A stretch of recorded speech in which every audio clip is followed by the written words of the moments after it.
Chers amis, chères sœurs, chers frères, bonjour ou rebonjour. Je me permettrai de relire ce que Christy nous a lu. En effet, par la grâce qui m'a été donnée, je dis à quiconque se trouve parmi vous de n'avoir pas de lui-même une plus haute opinion qu'il ne doit, mais d'avoir des sentiments modestes, et chacun selon la mesure de foi que Dieu lui a départie. Car de même que dans un seul corps nous avons plusieurs membres, et que tous ces membres n'ont pas la même fonction, ainsi nous sommes plusieurs. Nous formons un seul corps en Christ, et nous sommes tous membres les uns des autres. Il s'agit de quoi? La famille. Il s'agit de la famille. Et nous devons dire que la force d'une Église dépend de celle de ses familles. Je crois que cela est communément admis. Qu'il s'agisse d'un couple, mari et femme, d'un mari, de son épouse et d'un ou plusieurs enfants, donc une autre configuration de la famille, d'un parent isolé avec enfant, d'un adulte seul, ou même d'une version recomposée des situations précédentes, les familles forment l'épine dorsale de nos églises. Et pour cette raison, la vie spirituelle d'une église reflète forcément la vie spirituelle de ses membres et de ses familles. Cela fait des ministères familiaux un élément essentiel d'une église forte. Mais alors, une question se pose. Ces familles, dans toute leur diversité, pour œuvrer efficacement, doivent-elles forcément être des familles idéales, sans aucun péché? C'est une question posée et prenons le temps de prier quelque peu. Prier pour que l'Esprit Saint me dirige dans ce message et nous assiste tous dans cette réflexion. Seigneur Père éternel, nous voici assemblés afin que tu puisses continuer à nous distiller ta parole, tes écritures, tes pensées, tes volontés.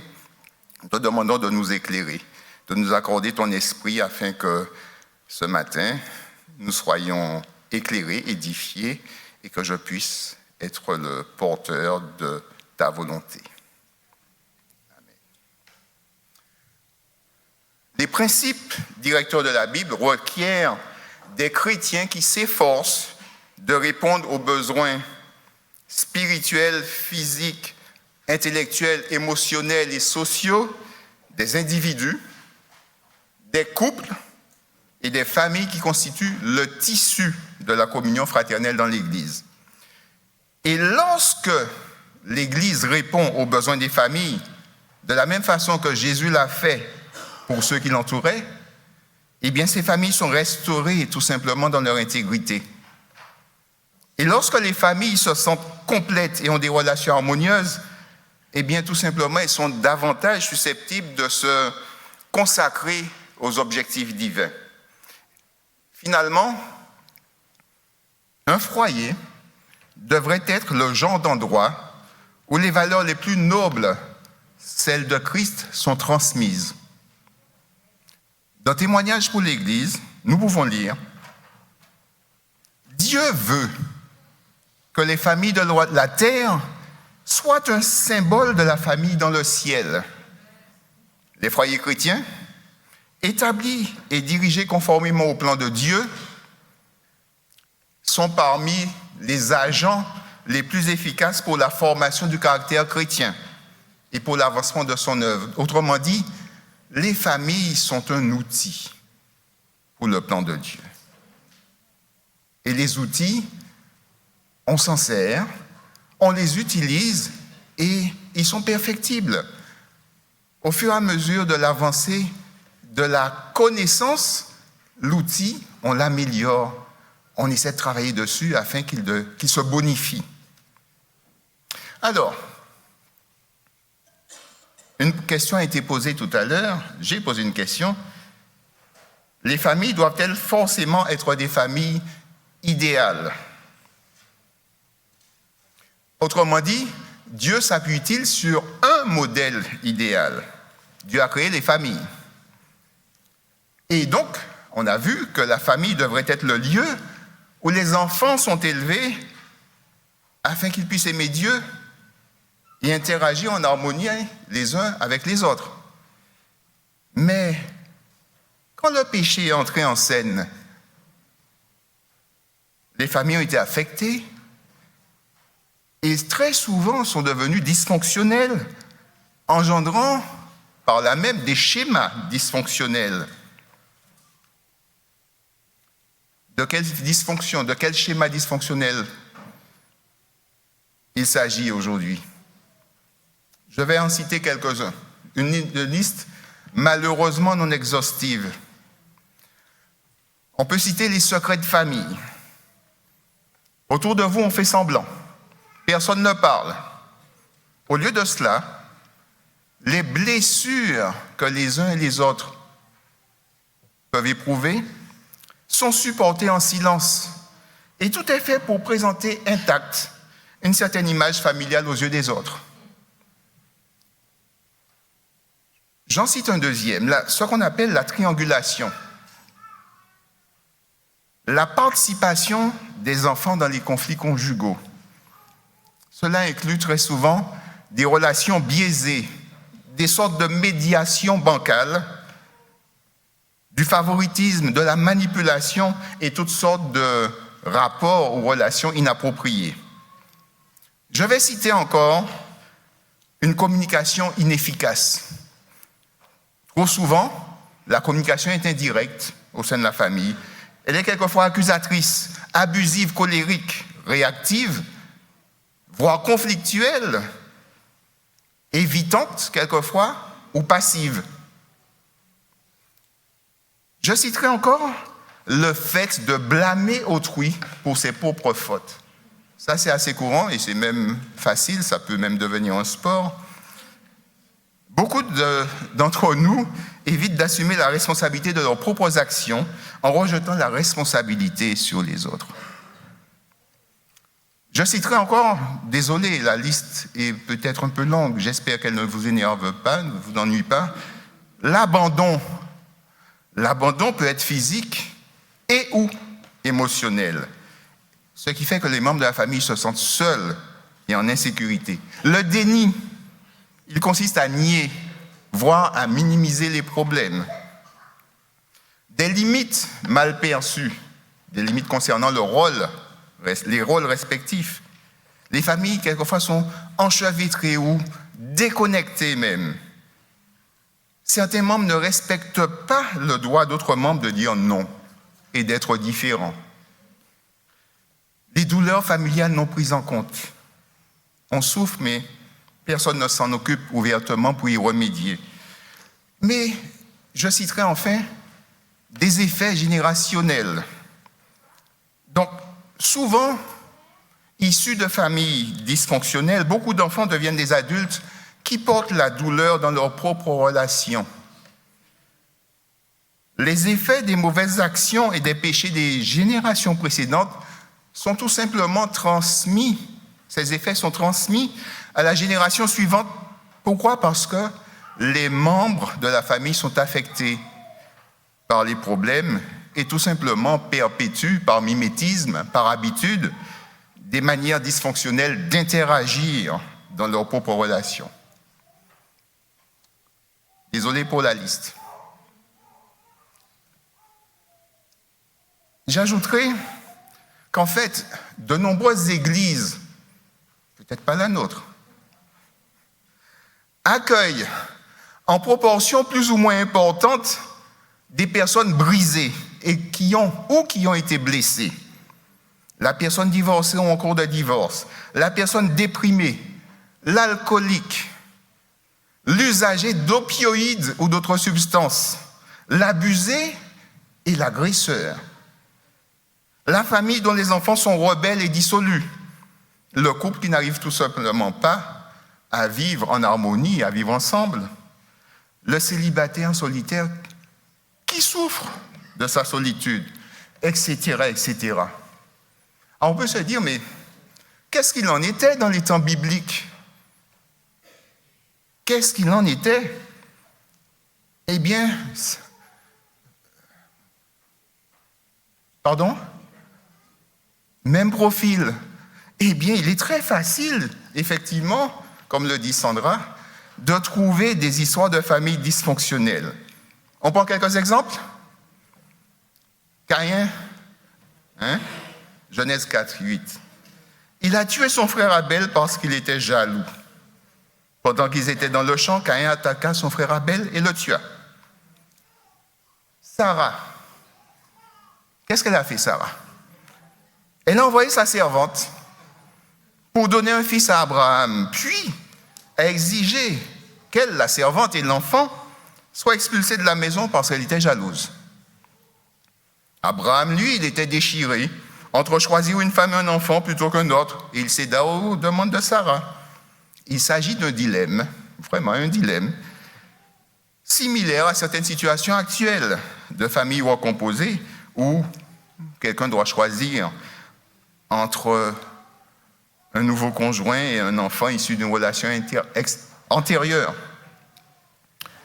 Rebecca, elle préféra son fils Jacob à Ésaü. Isaac préféra son fils Ésaü à Jacob. En fait, ces coalitions familiales n'étaient pas saines. Rebecca et Jacob auraient dû être alignés et travailler ensemble pour le meilleur intérêt de la famille et de leurs deux fils. Jacob et Rebecca ont comploté pour tromper Isaac et lui donner la bénédiction plutôt qu'à Ésaü. Ésaü détestait son frère pour l'avoir trompé. Donc tout cela était le résultat de coalitions dysfonctionnelles au sein de la famille. On parle de Jacob. Lui, il a dû épouser deux sœurs, Léa et Rachel, parce que Laban, son beau-père, l'avait manipulé et lui avait menti. Dans Genèse, quand on lit Genèse 29 à 31, eh bien, en fait, il y a là l'expression d'une rivalité tellement tordue et de choses vraiment pas jolies.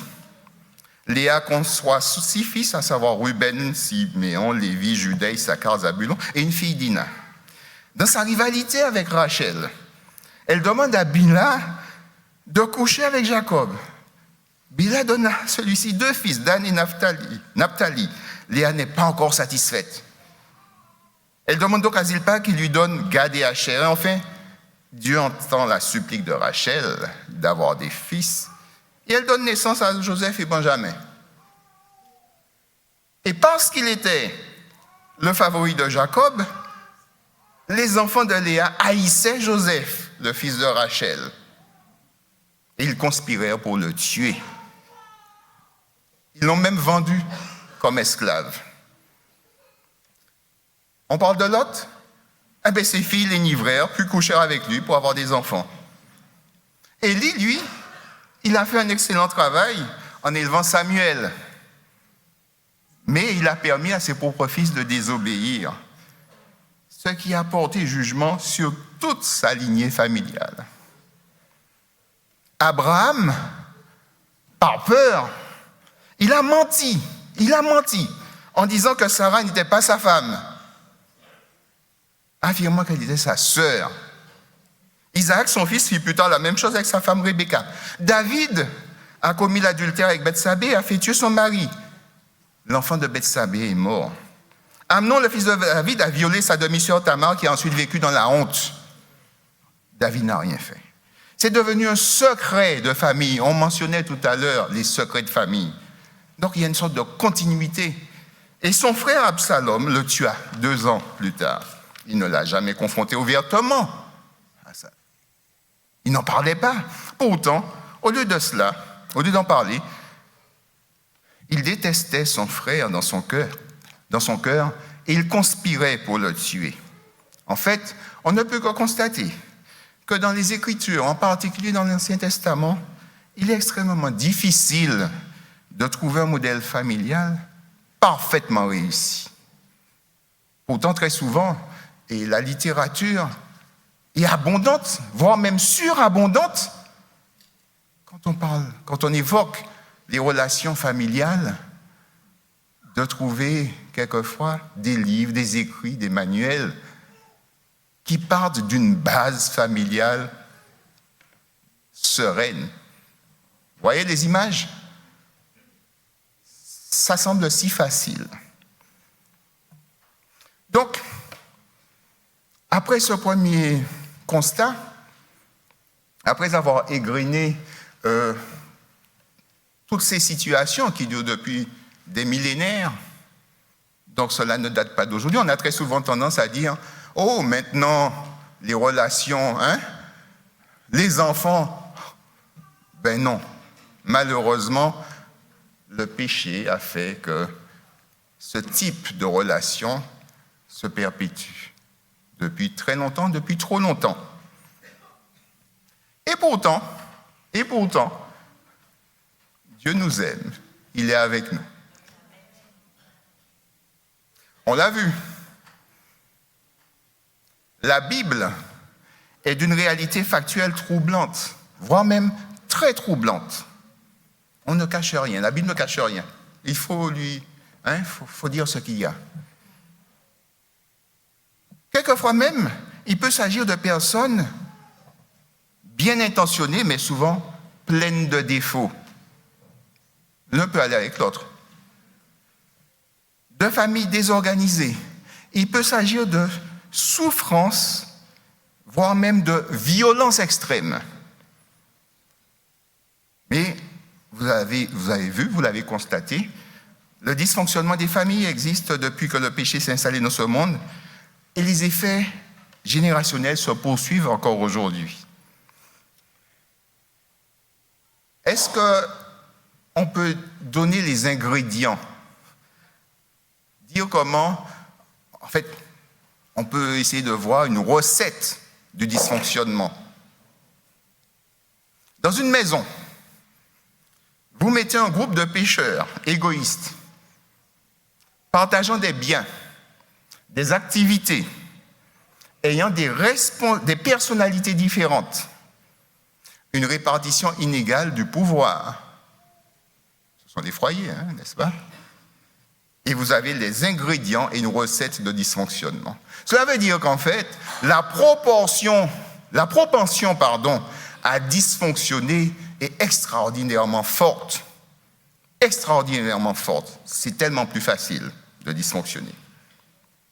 Eh bien, bonne nouvelle quand même.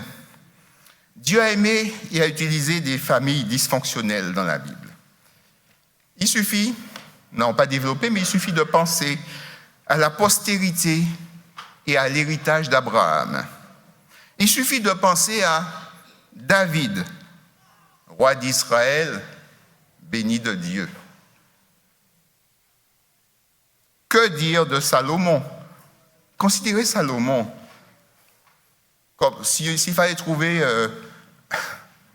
quelque chose à dire de Salomon, en deux mots, l'homme à femme, sous le règne duquel le temple a été construit. Un autre exemple très frappant inclut un groupe de 5 rois de Juda, d'Achaz, 732 avant notre ère, jusqu'à Josias en 609. Vous pourrez lire leur histoire dans 2 rois, 16 à 23. Achaz, le roi Achaz était le père d'Ézéchias, un des meilleurs rois de Juda. Mais du bon roi Ézéchias est né Manassé, que certains considèrent peut-être comme le plus méchant de tous les rois de Juda. Mais lui, il régna 55 ans tout de même. Et il fit passer son propre fils par le feu. Vous vous rendez compte? Son fils Amon était également méchant, mais il ne régna que 2 ans. On va dire heureusement. Et pourtant, de ce duo extrêmement méchant, père-grand-père, est né Josias, l'un des meilleurs rois de Juda. Autrement dit, même la meilleure parentalité ne garantit pas de bons résultats. Et à contrario, la pire parentalité ne condamne pas un enfant à de mauvais résultats. Il faut s'en souvenir. Il n'y a pas là, en général, de malédiction. Et donc, sûrement, Dieu peut aussi utiliser votre famille dysfonctionnelle. Alors, comment Dieu agit-il? Comment est-ce qu'il agit pour, disons, corriger, pour réparer et pour utiliser cet outil qui est bien souvent défaillant, qui n'est pas droit, qui n'est pas rectiligne et qui a une propension à donner de mauvais résultats? Eh bien, il ne faut pas oublier qu'il y a un potentiel rédempteur dans toutes les familles, y compris celles qui sont relativement éloignées du bon modèle idéalisé. Et heureusement pour nous, l'œuvre de Dieu met l'accent sur la préservation et la restauration des familles. La Bible fournit de nombreux exemples de la puissance réparatrice de Dieu. On va citer 2 exemples. La femme adultère, dont vous pouvez retrouver l'histoire dans Jean 8, 1 à 11. Je pense qu'elle est tellement connue que nous n'allons pas la reproduire. Et le fils prodigue, qui a fait tant de mal à ses parents, mais qui a été si bien accueilli à son retour, montrant la nécessité de l'amour, tout simplement. Le fils prodigue, vous retrouvez dans Luc 15, 11 à 32. De plus, puisque nous étions dans le comment, Dieu utilise les relations familiales comme un symbole de sa relation avec nous. À plusieurs reprises, Jésus se réfère à Dieu comme notre Père. Et il parle de lui-même comme étant l'époux. Et il s'agit, on a là, en fait, selon la volonté de Dieu, une sorte de prérequis. Donc Dieu veut quoi? Qu'est-ce qu'il veut, notre Seigneur? Que nous prenions conscience de notre état de pécheur et de notre dépendance à lui. Ça, c'est un premier requis. Le deuxième, que nous croyions au message du Christ dans toutes ses dimensions. Dans toutes ses dimensions. Et en fait, la famille, quelle que soit sa composition, quel que soit ce qu'elle est, c'est un bon endroit pour que cela se produise. Cette œuvre de régénération, cette œuvre de réformation, je dirais de reformation. Et tout simplement, des principes bibliques s'appliquent à la vie de famille. On peut se référer, par exemple, à Éphésiens, les chapitres 5 et 6. Et dans ce texte, il est souligné que l'amour sacrificiel, la soumission mutuelle, la confiance, le respect et l'éducation sont les fondements d'une famille saine. Et ces vertus sont enseignées tout au long des Écritures. Alors, si à partir des Écritures, nous devions écrire les bases d'un manuel de famille,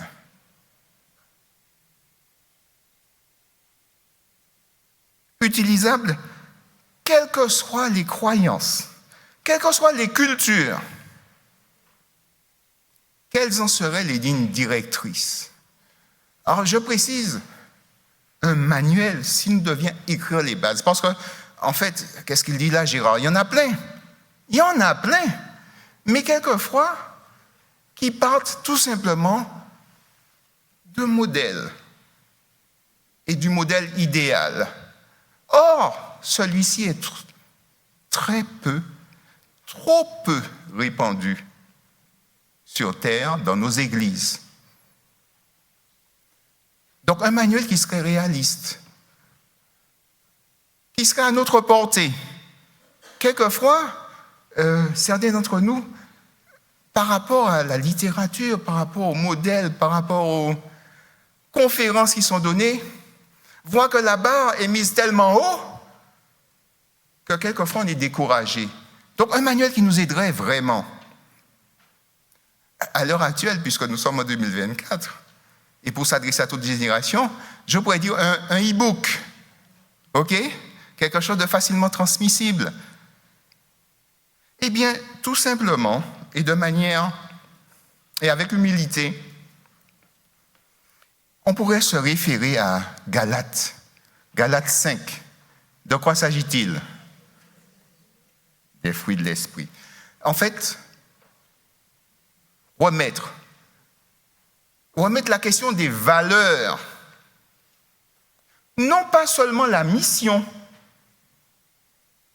puisque, qu'on le veuille ou pas, la mission, quelquefois, même si elle est globalement comprise, mais des nuances, quelquefois, existent. Mais on néglige trop souvent la question des valeurs. Or, les valeurs, c'est ce qui détermine le cadre, c'est ce qui nous rapproche le plus de Christ, ces valeurs. Et les valeurs nous fournissent un cadre d'amélioration continue, un cadre d'amélioration, je dirais, sans lequel rien ne se fait. Galates 5, la maîtrise de soi, la douceur, la fidélité, la générosité, la bonté, la patience, la paix, la joie, et puis l'amour. Ça, ce sont les grandes lignes qui devraient être remises au goût du jour et perpétuellement pensées, perpétuellement discutées et travaillées. Mais il faut une autre partie dans ce manuel, dans cet e-book. Qu'est-ce qu'il faudrait rejeter? Qu'est-ce qui ne devrait être nulle part? Les excès, l'envie, le sectarisme, les divisions, les rivalités, les colères, les jalousies, les querelles, les haines, l'impureté, l'immoralité. Donc tout ça, on est, rappelez-vous, dans le comment Dieu fait. Eh bien, en fait, se rapprocher de Christ. Pour terminer, chers amis, chères sœurs, chers frères, je voudrais partager avec vous que le modèle de famille idéale est très certainement une finalité, un objectif louable. Maintenant, partons du réel. Il nous faut nous souvenir que notre Seigneur nous prend tels que nous sommes et nous modèle selon sa volonté. Chers amis, chers frères et sœurs, je ne connais peut-être pas l'histoire de votre famille, mais je peux vous dire ceci. Très certainement, son dysfonctionnement n'est pas pire que celui qui existe à titre individuel entre nous et Dieu en raison de notre péché. Et si Dieu, par sa grâce et sa miséricorde, agit pour restaurer notre relation avec lui, nous pouvons aussi avoir confiance dans le fait qu'il travaille pour nous aider à restaurer nos relations et nos familles brisées. Dans l'évangile du Christ, il y a de l'espérance pour chacune de nos familles. Et même si cela peut prendre du temps, et du temps à notre échelle de mesure, ce n'est pas grave. Jacob et Ésaü ont été séparés pendant 15 ans, peut-être plus. Mais si Dieu a pu réconcilier ces frères-là, il peut certainement faire la même chose pour panser nos blessures familiales et nous permettre de l'avant. Merci Seigneur pour ton aide. Merci. Amen.